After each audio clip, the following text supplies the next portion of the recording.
Hello everyone, happy Wednesday. Today we are going to walk through what we are working on in our packet for day 8.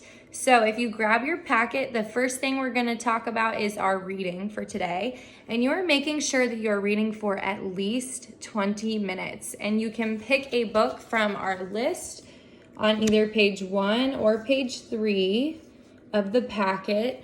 Or you can pick a book from your book baggie or a book from home that you can read. You're making sure to read for at least 20 minutes. And then after you're done reading, you are looking at page 7 of your packet that we've been looking at for the past week and a half.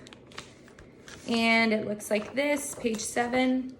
There is a fiction and a nonfiction guide where you are going to fill in these boxes on this page to tell me what you read about for the past 20 minutes. So now for word work, you are going to look at your words on page 8. We are looking at cycle 14. So it's the second column on page 8 right here. And you are going to have either a friend or a family member call out each of those words to you one by one, and you are going to listen to each of the sounds that you hear in that word and spell that word out for the person who's calling them out to you. So you're going to go through every single word in the cycle 14 list that you can find on page 8. After you have done that, you are going to move into your math time for the day. So in math, for the activity 1, you are going to get up and you're going to walk around your house. So you're going to find 2 different groups of objects.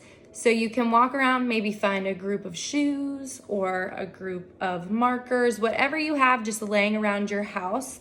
You're going to find a group of one thing and a group of another. You need to make sure that both of those groups have less than 5 objects in them.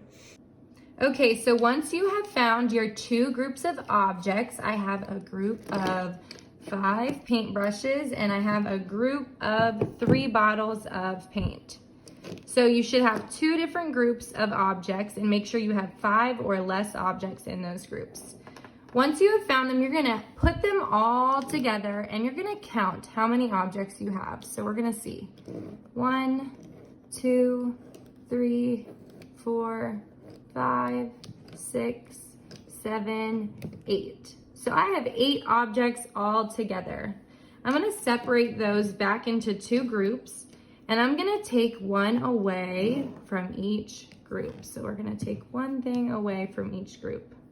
We're going to put them back together and we're going to count our new number of objects.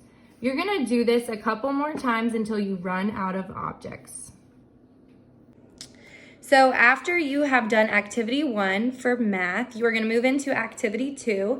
And looking on page 6 of our packet, you can find on Wednesday for activity 2, you are going to fill in these 2 sentence frames that they have written out for you based on what you counted in activity 1. And you can add that into a math journal if you've been keeping a math journal, or write those sentence frames on a piece of paper. Either one, just make sure you are keeping track and recording your work from activity 1.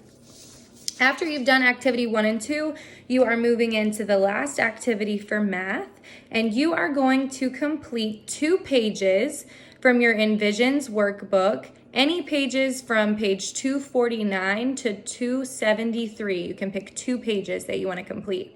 After you've done that, you're going to pick 2 pages from your additional practice workbook, and you're picking pages from 96 to 113. For our last subject of the day, we are looking at social studies. And for social studies, we are looking at point of view again. So instead of drawing a room standing in a doorway like we did last week, we are going to think about how we could draw a room based on the point of view from a bird, if a bird was looking down on a room. So bird's eye view means from above. So I want you to think, if you were a bird flying over your house or flying over a room of your house, what would that room look like? And you're going to grab a piece of paper and a pencil. You can use some crayons if you want to, and you're going to draw a room based on what it would look like if you were a bird flying over top.